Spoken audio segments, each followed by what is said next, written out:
오늘 본문이 무엇을 이야기하는가 하는 것은 시작부터 명료하죠. 1절 보면 그들이 예루살렘에 가까이 가서 그러죠. 그들이 누구예요? 예수님과 제자들. 예루살렘에 가까이 가서, 그러니까 예루살렘을 향하는 그런 내용을 다루는 거죠. 여기 예루살렘을 향한다는 이야기는 어떤 지리적으로 예루살렘을 갔다라는 그런 이야기를 하는 것이 아니라, 물론 그것도 하지만 실제로 이제 예수님이 십자가를 지기 얼마 전 상태라는 것을 이야기하는 거죠. 예수님이 예루살렘을 처음 가신 건 아니죠. 예전에도 가셨고, 그런데 지금 이제 마지막 십자가를 지기 위해서 예루살렘에 입성하신다 하는 그 이야기를 하고자 하는 거죠. 그래서 그 이야기를 본문이 길지 않습니다. 1절부터 11절까지 내용인데 이 11절까지 내용을 이렇게 잘라서 문단으로 나눈다면 세 개로 나눌 수 있습니다. 첫 번째 이야기가 뭐냐면 1절부터 5절까지가 예루살렘 들어가기 전의 이야기입니다. 그러니까 전에 예루살렘 들어가기 전에 그런 준비하시는 내용을 다루고 있고요. 6절부터 9절까지는 이제 예루살렘에 입성하는 내용이죠. 그리고 10절과 11절은 예루살렘에 입성했는데 그 안에 있는 사람들의 반응을 이야기하는 겁니다. 그러니까 예루살렘의 입성을 현재로 보면 앞의 사건은 과거고 또 뒤의 사건은 미래라고 할 수 있죠. 그러나 전체적으로 보면 준비하시는 것, 입성하시는 것, 입성 후에 사람들의 반응, 이렇게 나눌 수가 있습니다. 자, 그러면 예수님께서 왜 예루살렘에 입성하시는가? 자, 그 이유는 뭐죠? 설명을 안 해도 저희는 다 알고 있죠? 예수님께서 예루살렘에 들어가시는 것은 십자가를 지기 위해서 들어가시는 겁니다. 예수님이 이 세상에 오신 목적이 뭐냐? 십자가를 지기 위하여 오셨잖아요. 그러니까 예수님이 그 목표를 달성하기 위해서 이제 마지막 종착지와 같은 그런 입장에서 지금 예루살렘을 향해 가시는 겁니다. 십자가를 지기 위해서. 예수님은 십자가를 지기 위해서 이 세상에 오셨고 그것이 무엇을 의미하는지를 알려주기 위해서 지금까지 사역을 하시면서 전파하시고 가르치시고 치유하신 겁니다. 이런 일들을 통해서 예수님이 메시아라는 것을 알려주시고 그 메시아는 이 땅에 우리들의 죄를 용서하기 위해서 십자가를 지기 위하여 이 세상에 오셨다 하는 것을 지금까지 계속 알려주셨습니다. 그리고 지금 그런 선상에 놓여 있는 거죠. 자, 그래서 예루살렘에 입성하기 전에 예수님은 무엇을 준비하셨어요? 그의 제자 두 사람을 보내서 나귀를 가져오라 이렇게 말씀하셨죠. 자, 이 나귀를 가져왔는데 몇 마리의 나귀를 가져옵니까? 두 마리입니다. 하나는 새끼고 하나는 어미를 가져오게 합니다. 근데 이제 이 본문을 보면 궁금한 게 많죠. 그냥 어떻게 제자들에게 가져오라 그러면 그 나귀를 보내는 사람은 예수님과 사전에 이야기가 된 것인지 아니면 그냥 알아서 그냥 보낸 건지 아니면 그 사람이 그냥 말을 안 했어도 사전에 얘기를 안 했어도 그냥 주께서 쓰신다고 하니까 보냈는지 그런 자세히 성경에 나오지는 않습니다. 하지만 분명한 것은 나귀가 보내진 것이고 또 예수님이 나귀를 타고 가시고 또 제자들은 나귀를 가져온 것은 너무 명료한 사건이단 말이죠. 그런데 그것이 어떻게 나귀가 오게 되었느냐 하는 것이 본문의 핵심은 아니에요. 본문의 핵심은 뭡니까? 나귀가 실제로 왔다는 것이고 이 온 사건에 대해서 오늘 본문이 뭐라고 기록하느냐. 핵심적인 내용이 4절입니다. 이는 선지자를 통하여 하신 말씀을 이루려 하심이라 그러죠. 선지자를 통하여 하신 말씀을 이루려 하심이라. 그러니까 지금 이와 같이 나귀를 타고 또 예루살렘에 입성하시는 이 모든 사건이 과거에 선자를 통해서 예언되었던 것이고 그 예언이 이루어지는 것이다 하는 내용이죠. 그래서 그 이루어지는 내용이 이제 5절에 나오는 거죠. 5절에 나오는 것은 지금 예언된 사건을 지금 다시 한번 상기하는 겁니다. 5절 시온 딸에게 이르기를. 시온 딸, 이 시온 딸은 예루살렘을 말하는 거죠. 자, 예루살렘에게 이르기를 내 왕이 내게 임하니니. 그것은 뭐냐면 예루살렘에게 누가 온다는 거예요? 왕이 오신다는 거죠. 이 왕은 누구세요? 메시아. 예수님이란 말은 없지만 예루살렘에게 메시아, 왕이 오실 것이다. 어떻게 오시느냐? 그는 겸손하여 나귀 곧 멍에 매는 짐승의 새끼를 탔도다 하라 하였느니라. 자, 그 메시아는 무엇을 타고 오세요? 나귀 새끼를. 왜 나귀 새끼를 타고 오느냐? 그냥 말을 타고 와야 좀 멋지잖아요. 말이 크고 나귀는 좀 빠르잖아요. 근데 왜 나귀 새끼를 타고 와요? 오늘 본문은 겸손하여 이렇게 말하죠. 그러니까 너무 명료하게 예수님이 나귀를 타고 오신 것은 겸손의 상징이다 하는 것을 보여주고 이것이 예언된 겁니다. 이 예언이 지금 이루어지고 있는 거죠. 이루어지는 과정을 입성 전의 사건에서 보여주고 있는 겁니다. 그리고 이제 6절서부터는 실제로 예루살렘에 입성하시는데요. 자, 입성할 때 모습이 뭐냐? 자, 예수님이 이제 나귀 새끼를 탔습니다. 나귀 어미를 탔는지 새끼를 탔는지 어떻게 알 수 있어요? 지금은 새끼를 탔다는 말은 없어요. 하지만 예언된 것에 앞에 보면 짐승의 새끼를 탔도다라고 예언된 사건이 있잖아요. 그러니까 새끼를 탔겠죠. 그럼 왜 새끼 한 마리만 있으면 되는데 어미까지 있느냐? 예수님이 이 새끼를 탔지만 이 새끼 입장에서는 처음 사람을 태운 거란 말이죠. 그러니까 경험을 못 해봤으니까 굉장히 당황하고 그럴 수 있잖아요. 그러니까 그 새끼가 당황하지 않도록 어미가 딱 안내하는 겁니다. 안내하는 겁니다.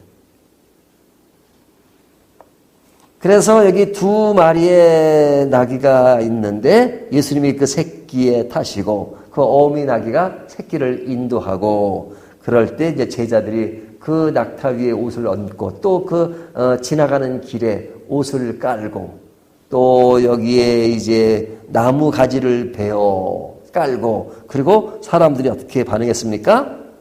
호산나 다윗의 자손이여 찬송하리로다. 주의 이름으로 오시는 이여 가장 높은 곳에서 호산나 하더라. 지금 입성하시는 예수님을 지금 찬양하는 그 내용이죠. 자, 이 내용만 얼뜻 보면 굉장히 많은 사람들이 그냥 예루살렘의 사람들이 다 나와가지고 예수님을 찬양하는 짓이 보일지 모르지만 사실은 이렇게 보면 굉장히 초라해 보이죠. 예? 많은 사람도 아니고 소수의 사람일 겁니다. 제자들과 또 사람들에서 그냥 옷을 깔고 그 다음에 낙이라는 것은 요만해요. 새끼 낙이니까 올라타도 발이 땅에 닿을 정도가 될지 모르겠습니다. 그래서 호산나 호산나 찬양하지만 그것은 굉장히 초라한 모습일 겁니다. 외형적으로 볼 때는. 하지만 지금 이 사건을 통해서 보여주는 것이 뭐냐면 십자가는 패배입니까? 승리입니까? 십자가를 지시는 것, 십자가에 매달리시는 것은 예수님이 승리하신 거예요? 패배하신 거예요? 승리하신 거죠. 그래서 십자가의 영광이라고 말해요. 십자가의 영광. 십자가는 영광입니다. 승리입니다. 그것을 위해서 예수님이 나귀를 타고 입성하시는 것은 승리의 사건입니다. 그리고 나귀를 준비하시는 것, 이것이 구약에 예언된 사건이 성취된 거니까 이것은 십자가의 승리를 이야기하는 것입니다. 하지만 이것은 우리가 이 사건이 다 이루어진 이후에 우리가 그것이 승리였다는 것을 보고 이야기하는 거죠. 또 이 사건의 본질적인 의미가 승리라는 것은 구약에 예언된 사건이 이루어지는 것이고 이것이 하나님의 계획 속에서 이루어진 것이니까 이 사건이야말로 승리의 사건입니다. 이 십자가를 통해서 우리를 구원하시고 우리에게 새 생명을 주셨고 우리의 죄를 완벽하게 하셨으니까 이것은 승리입니다. 하지만 이 내용이 승리라는 것은 너무너무 분명하지만 그 당대 상황으로 볼 때는 승리처럼 보이지 않죠. 그렇죠? 예수님이 뭐 개선장군처럼 큰 말을 타고 많은 군사들이 그를 호위하면서 많은 그 주변에 사람들이 환호성을 하는 것이 아니고 굉장히 초라한 모습이니까 이것은 마치 그런 흉내를 내는 정도의 분위기란 말이에요. 그러니까 그 당시 상황으로 볼 때는 이것이 승리처럼 보이지 않아요. 예수님이 십자가를 지신 자체가 승리처럼 보이지 않잖아요. 죄인이 십자가에서 사형 집행을 당하는 것이니까 그 당시 그것을 보는 사람들은 승리자처럼 보였고 예수님이야말로 가장 처참하게 그들 앞에서 죽는 모습이니까 예수님은 실패하시고 패배하신 것처럼 보이잖아요. 그래서 자유주의 학자들은 예수님은 실패했다 이렇게 말해요. 외형적으로 보이는 것은 실패처럼 보이지만 그러나 그 의미는 완전한 승리였단 말이죠. 그 승리를 보는 것이 뭐예요? 믿음이죠. 믿음. 그리고 우리에게 감사한 거죠. 얼마나 큰 사건이고 우리에게 너무나도 놀라운 사건인 거죠. 자, 이것을 알 때 진짜 호산나 부르며 할렐루야 부르며 찬송할 것입니다. 하지만 예수님이 예루살렘에 입성하셨을 때 예루살렘에 있는 사람들이 어떤 반응을 했죠? 그 반응을 보인 것이 10절과 11절이에요. 12절에 보면 예수께서 예루살렘에 들어가시니 온 성이 소동하여 이르되 이는 누구냐 하거늘. 이 소동한다는 말은 옛날에 본 단어죠. 예수님이 이 세상에 오셨을 때 아기 예수로 왔을 때 소동했다는 말하죠. 백성들이 소동하며 헤롯과 백성이 소동했다 하는 거죠. 좋은 반응을 보인 이야기가 아니라 그들이 그냥 웅성웅성 거린 거죠. 그러면서 하는 말이 무리가 이르되 갈릴리 나사렛에서 나온 선지자 예수라 하니라. 예수님이 이 세상에 선지자로 오신 건가요? 아니죠. 메시아로 오신 겁니다. 하지만 그가 선지자로 오신 이가 아니냐 이렇게 말했다는 거죠. 그러니까 그들은 예수님의 오심을 잘 알지 못했다는 겁니다. 왜? 외형으로 보여지는 모습만 보았으니까. 그 외형이 정말로 메시아로서 겸손하게 오신 분이기 때문에 나귀를 타고 오시고 우리의 죄를 용서하기 위해서 그는 죽으심으로 우리 대신 죄를 다 갚는 것들을 보지 못하니까 외형적으로 볼 때는 초라한 모습만 보이죠. 그 초라한 모습을 보면서 아, 승리다, 영광이다 그런 것들을 인지하지 못해요. 사람들은.